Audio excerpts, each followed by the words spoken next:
राजस्थान में विधानसभा चुनाव के तहत कांग्रेस के राष्ट्रीय प्रवक्ता अतुल पाटिल बुधवार को एक दिवसीय दौरे पर अजमेर पहुंचे।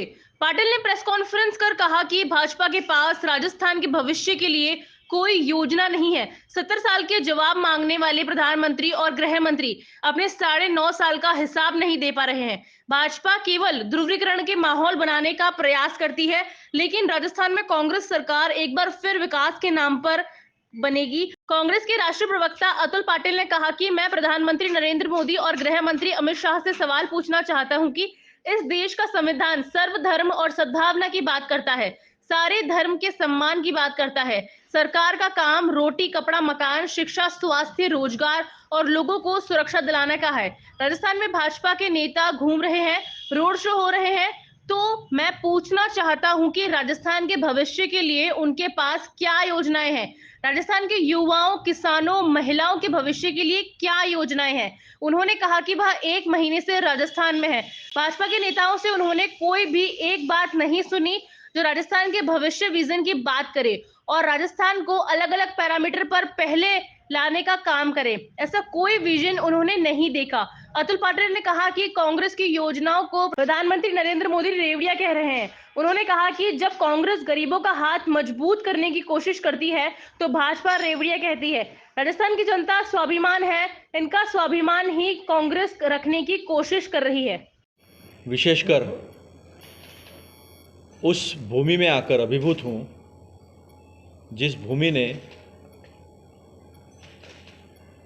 एक ऐसे संत का योगदान इस दुनिया देश को दिया है जिससे हिंदू मुस्लिम एकता दुनिया में कायम हुई है, देश में कायम हुई है। ऐसे मोइनुद्दीन चिश्ती की इस भूमि में, पृथ्वीराज चौहान की इस भूमि में आकर बहुत खुश हूँ, बहुत अभिभूत हूँ। और इसी भूमि से मैं आज मोदी जी, अमित शाह जी, इनसे एक सवाल पूछना चाहता हूँ। इस देश का संविधान सेकुलरिज्म की बात करता है, सर्वधर्म समभाव की बात करता है, सारे धर्मों के सम्मान की बात करता है। और सरकार का काम रोटी कपड़ा मकान शिक्षा स्वास्थ्य रोजगार और लोगों को सुरक्षा दिलाने का है। तो आज पूरे राजस्थान में, पूरे प्रदेश में जिस तरह के भाजपा के नेता घूम रहे हैं, जिस तरह के रोड शो हो रहे हैं, तो मैं ये पूछना चाहता हूं कि राजस्थान के भविष्य के लिए उनके पास क्या योजनाएं हैं। राजस्थान के युवाओं के भविष्य के लिए क्या योजनाएं हैं। राजस्थान के किसान के लिए क्या योजनाएं हैं। राजस्थान की मेरी माता बहनों के लिए क्या योजनाएं हैं। क्योंकि मैं सुन नहीं पाया, मैं 1 महीने से राजस्थान में हूं, लेकिन मैंने ऐसी कोई बात नहीं सुनी उनसे कि जो राजस्थान को कोई भविष्य की बात करे, राजस्थान के विजन की बात करे और राजस्थान को अलग अलग पैरामीटर्स पर पहला लाने का काम करे। ऐसा कोई विजन मैंने देखा नहीं। आपने देखा होगा कि पहले हमने 7 गारंटियां दी और कल हमारा मैनिफेस्टो हमने डिक्लेयर किया और उस मैनिफेस्टो में 2030 का विजन दिया। ऐसा नहीं एकदम 2047 जुमला। 2017 में कहा था किसानों की आय दोगुनी हो जाएगी 2022 तक, 100 स्मार्ट सिटी हो जाएगी, मेक इन इंडिया, 2 करोड़ रोजगार, सारा काला पैसा वापस आ जाएगा, 15-15 लाख सबके खाते में चले जाएंगे। तो 70 साल का जवाब मांगने वाले मोदी जी और शाह और संपूर्ण भाजपा अपने 9.5 साल का हिसाब दे नहीं पा रहे।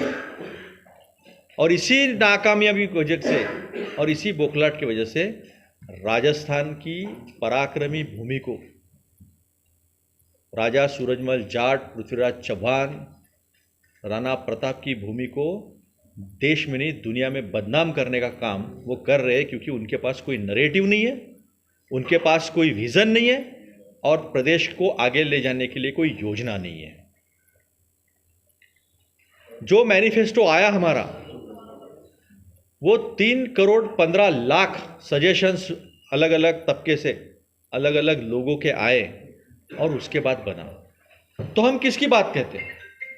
हम बात यह कहते हैं कि जहां मोदी जी ने धोखा दिया, जहां भाजपा ने धोखा दिया, वहां कांग्रेस ताकत से जनता के पीछे खड़ी है। ये जिले में बहुत किसान हैं,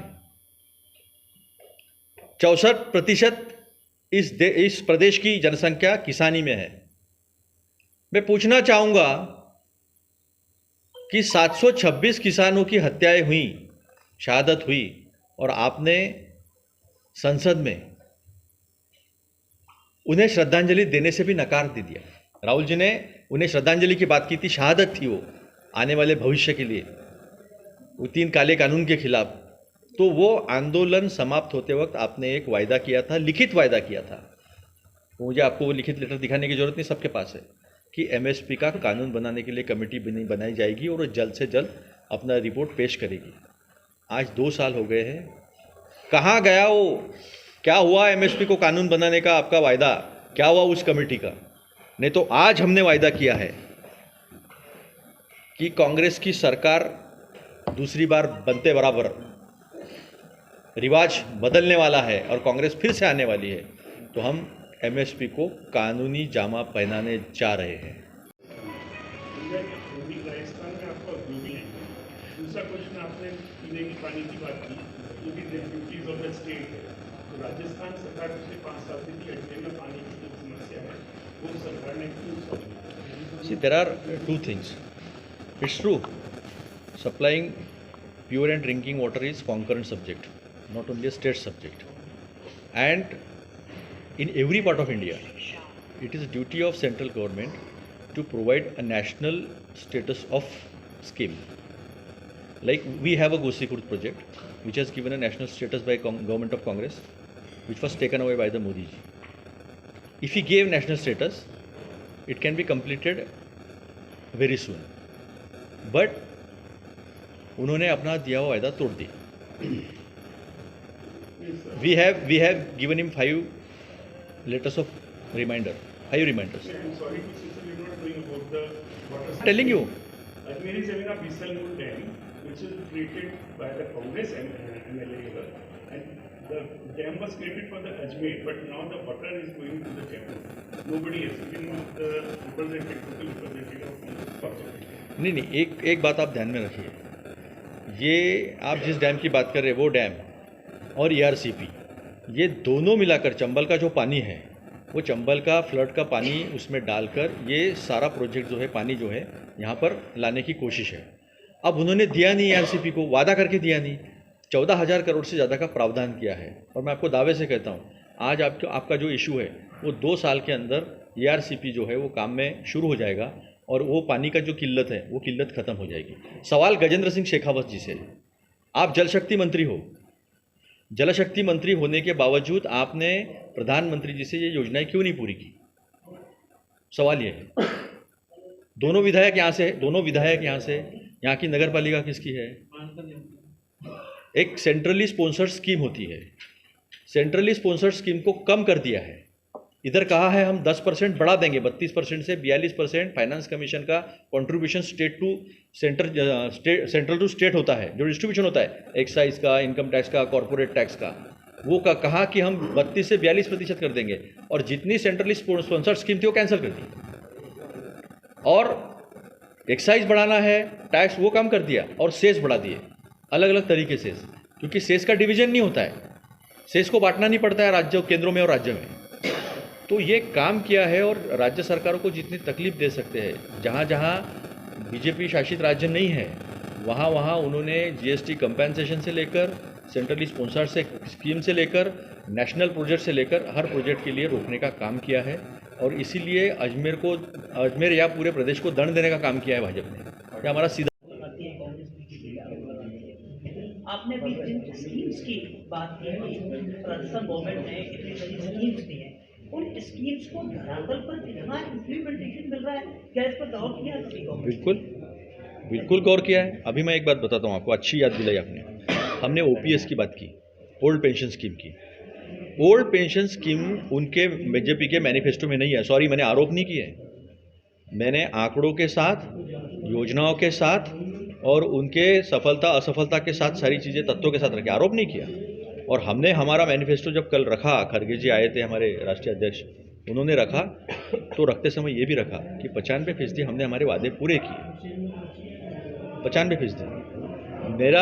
मेरे एक ड्राइवर थे, अभी दूसरे हैं, उन्होंने कहा मेरे आँख का ऑपरेशन करना है साहब, मैं कल जा रहा हूँ।